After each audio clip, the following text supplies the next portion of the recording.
Hi అండి, అందరికీ welcome back to my channel Dream World Rishitha. Bengaluru నుంచి మైసూర్కి వెళ్ళే దారిలో శ్రీరంగపట్నం అనే ఊరు వస్తుందండి. ఆ శ్రీరంగపట్నం అనే ఊరిలో శ్రీ రంగనాథుని టెంపుల్ ఉందండి. అదే మీరు చూస్తున్న పిక్చర్స్ ఇక్కడ. సో ఈ రంగనాథుని టెంపుల్ చాలా పురాతనమైన టెంపుల్ అండి. కట్టడం కూడా చాలా ఓల్డ్ టైప్లో ఉంటుందన్నమాట. చాలా పెద్ద టెంపుల్ అండ్ ఆవరణం కూడా చాలా పెద్దగా ఉంటుంది. చాలా ఓపెన్ ప్లేస్ ఉంటుంది అండ్ గర్భగుడి ఎక్కడో లోపల ఉంటుందన్నమాట. అండ్ ఈ టెంపుల్ వచ్చేసి చాలా విశిష్టమైన టెంపుల్ అండ్ చుట్టూ కూడా చాలా రకాల దేవుళ్ళ విగ్రహాలు కూడా ఉంటాయి, చిన్న చిన్న విగ్రహాలు. అండ్ మేము వచ్చేసి 8 o'clock అలా వచ్చామండి. సో 8 o'clockకి రావడం వల్ల ఆ టైంలో ఏదో పూజ జరుగుతుందంట. సో ఆ పూజ జరగడం వల్ల మేము క్యూలో 9:30 వరకు నిలబడాల్సి వచ్చింది. బట్ ఆ తర్వాత చాలా దగ్గర నుంచి ఆ దేవుని దర్శనం చేసుకున్నామండి. అండ్ వెనకాల కనిపిస్తున్నాయి కదా చిన్న చిన్న గదులు, అందులో చాలా రకాల దేవుళ్ళు ఉన్నారనమాట, డిఫరెంట్ టైప్స్ ఆఫ్ దేవుళ్ళు. అండ్ లోపల గర్భగుడిలో విగ్రహం ఇలానే ఉంటుంది. అనంత పద్మనాభ స్వామి టెంపుల్లో ఎలా ఉంటారో దేవుడు అలానే ఉంటారు. ఇక్కడ కూడా చాలా పెద్ద విగ్రహము, చాలా బాగుంటుంది. అందరూ విజిట్ చేయండి. అండ్ అక్కడ నుంచి శ్రీరంగపట్నం నుంచి ఒక 6 kilometers దూరంలో ఈ వింటేజ్ కార్ మ్యూజియం ఉందండి. దీని పేరు వచ్చేసి పయన అనమాట. పయన వింటేజ్ కార్ మ్యూజియము. మొత్తం బయట ఎంట్రన్స్ కూడా చాలా గ్రీనరీ ఉంటుంది అండ్ పైనుంచి వ్యూ చాలా చాలా చాలా బాగుంటుంది, చాలా ఎక్సలెంట్గా ఉంటుంది. అండ్ వ్యూ చాలా ఎంజాయ్ చేస్తామండి. అండ్ మనం మంచి టైంలో వెళ్ళామంటే చాలా బాగా ఎంజాయ్ చేస్తాం. మేము వెళ్ళినప్పుడు వర్షం పడుతుందనమాట. సో చాలా చల్లగాలి అండ్ వర్షము, చాలా బాగా ఎంజాయ్ చేసాం ఆ వ్యూని. అండ్ లోపలంతా కూడా ఇలా ఉంటుంది. అండ్ టికెట్ వచ్చేసి పర్ హెడ్ 75 rupees అండి. 10 years బిలో వాళ్ళకి నో ఛార్జ్ అనమాట.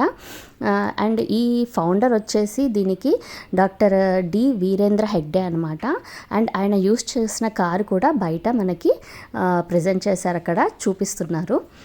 సో ఆ కారు కూడా చాలా బాగుంది, బ్లాక్ కలర్లో. అండ్ ఎంట్రన్స్లోకి రాగానే ఇలా వీల్స్ ఉంటాయి అనమాట. పురాతన కాలం నుంచి ప్రజెంట్ వరకు యూస్ చేస్తున్న వీల్స్ ఉన్నాయన్నమాట.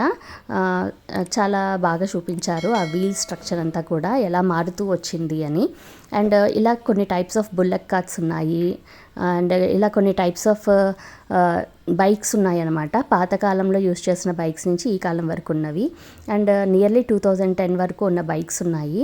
అండ్ అలానే నేను ఇక్కడ అన్ని కార్లు చూపించట్లేదండి, కొన్ని కార్లు మాత్రమే చూపిస్తున్నా. అండ్ ఈ కార్ వచ్చేసి ఇండియాలో మ్యానుఫ్యాక్చర్ అయిన కార్లు అనమాట. ఇవన్నీ 1952లో మ్యానుఫ్యాక్చర్ అయిన కార్లు. అండ్ ఒక ఇండియాలోనే కాదండి, డిఫరెంట్ దేశాల నుంచి, కంట్రీస్ నుంచి మ్యానుఫ్యాక్చర్ అయిన కార్లు ఉన్నాయన్నమాట. ఇది వచ్చేసి హిందుస్థాన్ ల్యాండ్ మాస్టర్ అనమాట. అండ్ నెక్స్ట్ చూపిస్తున్న కార్ చూడండి, చాలా ఎగ్జైట్ అవుతారు. ఇది Ambassador car, Hindustan Ambassador car. 1961లో మ్యానుఫ్యాక్చర్ అయింది, అది కూడా మన ఇండియాలో మ్యానుఫ్యాక్చర్ అయింది. సో ఇలా డిఫరెంట్ టైప్స్ ఆఫ్ కార్స్ ఉన్నాయండి. వింటేజ్ కార్స్ అంటే ఇష్టం ఉన్న వాళ్ళకి చాలా చాలా చాలా బాగా నచ్చుతుంది ఈ ప్లేస్. అండ్ ముఖ్యంగా car lovers and cars, different types of కార్స్ని ఎక్స్ప్లోర్ చేసే వాళ్ళకి ఇంకా చాలా బాగా నచ్చుతుంది. ఖచ్చితంగా ఈ ప్లేస్కి అలాంటి వాళ్ళు కనుక వెళ్తే చాలా ఎగ్జైట్ అవుతారు. నాకు అంత కార్ నాలెడ్జ్ లేదండి పెద్దగా. సో జస్ట్ నేను 1 time విజిట్ కోసం వెళ్ళాను, కానీ చాలా బాగా నచ్చింది. మనం అక్కడ చూస్తున్నప్పుడు చాలా ఆశ్చర్యపోతాం అనమాట. అరే ఇన్ని టైప్స్ ఆఫ్ కార్స్ ఉన్నాయా, అప్పటి నుంచే ఇలా కూడా ఉన్నాయా అని మనం ఫీల్ అవుతాం అనమాట. వాటి స్ట్రక్చర్, వాటి ఇంజిన్ గురించి కొన్ని ప్లేసెస్లో రాసింటారు, ఎంత కెపాసిటీ ఏంటి అన్నది. అండ్ ఇప్పుడు మీరు చూడబోయే కారు ఇంపాలా కార్ అనమాట. అక్కడ ఉన్న వాళ్ళు ఈ కార్ చూసి చాలామంది చాలా ఎగ్జైట్ అయ్యారు. అరే ఇంపాలా కార్ రా అని. 1965లో చెవ్రాలెట్ బ్రాండ్ది అనమాట ఇది ఇంపాలా కారు. చాలామంది చాలా ఎగ్జైట్ అయ్యారు ఇది చూసి. నేను కూడా షాక్ అయిపోయాను, అబ్బా ఇంత ఫేమస్ ఈ కారు అని. సో చాలామందికి తెలిసే ఉంటుంది, నాకు కొన్ని మాత్రమే తెలుసు. అండ్ నెక్స్ట్ వస్తున్న కార్ వచ్చేసి మన సివి రామన్ గారు యూస్ చేసిన కార్ అనమాట. ఇది వచ్చేసి 1947లో మ్యానుఫ్యాక్చర్ అయింది, అది కూడా అమెరికాలో మ్యానుఫ్యాక్చర్ అయిన కార్ అనమాట ఇది. సో అది నేను ఇక్కడ మీకు చూపిస్తున్నాను, అదిగో రాశారు చూడండి, డాక్టర్ సివి రామన్ యూస్ చేసిన కార్ అని. సో ఇది 1947లో మ్యానుఫ్యాక్చర్ అయింది. సో ఇలా చాలా టైప్స్ ఆఫ్ కార్స్ ఉన్నాయండి. ఏంటంటే ఈ ప్లేస్ ఎవరైనా ఇంతవరకు విజిట్ చేయని వాళ్ళు ఉంటే అలాంటి వాళ్ళు విజిట్ చేస్తారు అన్న ఉద్దేశంతోనే ఈ వీడియో చేస్తున్నానండి.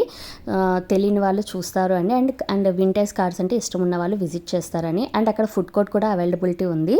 సో అక్కడ మనకు ఫుడ్ దొరుకుతుంది, జ్యూసెస్ దొరుకుతాయి, అన్ని రకాలు కూడా. ఫుడ్ కూడా చాలా బాగుందన్నమాట. అండ్ చాలా బ్యూటిఫుల్ ప్లేస్. అండ్ 75 రూపీస్ చాలా వర్త్ అండి. ఇంత బాగా మెయింటైన్ చేస్తున్నారు ఈ మ్యూజియంని 75 రూపీస్లో అంటే చాలా గ్రేట్ అనిపించింది. అండ్ అక్కడ ఓల్డ్ క్రాఫ్ట్ మ్యూజియం కూడా ఉందండి. అక్కడికి వెళ్ళినప్పుడు ఈ వింటేజ్ కార్ మ్యూజియంతో పాటు ఓల్డ్ క్రాఫ్ట్ మ్యూజియం కూడా విజిట్ చేయండి, చాలా బాగుంటుంది. అండ్ ఇది వచ్చేసి 1980లో యూజ్ చేసిన ట్యాక్సీ అనమాట. అండ్ ఆ ఇయర్లో పుట్టిన వాళ్ళకి ఆ తర్వాత ఇయర్లో పుట్టిన వాళ్ళు ఖచ్చితంగా ఈ ట్యాక్సీ కనెక్ట్ అవుతారు. సో ఇలా డిఫరెంట్ టైప్స్ ఆఫ్ కార్స్ ఉన్నాయి. సో అక్కడికి వెళ్ళే వాళ్ళు విజిట్ చేయండి. చాలా మైసూర్కి వెళ్ళే వాళ్ళు ముఖ్యంగా ఈ ప్లేస్ని విజిట్ చేయండి, మీకు చాలా బాగా నచ్చుతుంది. ఇంట్రెస్ట్ లేని వాళ్ళకి కూడా నచ్చుతుంది. అండ్ ఇంట్రెస్ట్ ఉన్న వాళ్ళు ఇంకా బాగా ఎగ్జైటింగ్గా ఫీల్ అవుతారు. సో ఈ వీడియో కనుక మీకు నచ్చితే ప్లీజ్ లైక్ చేయండి, యూస్ఫుల్ అనిపిస్తే షేర్ చేయండి. అండ్ ఫస్ట్ టైం చూస్తున్న వాళ్ళు సబ్స్క్రైబ్ చేయండి.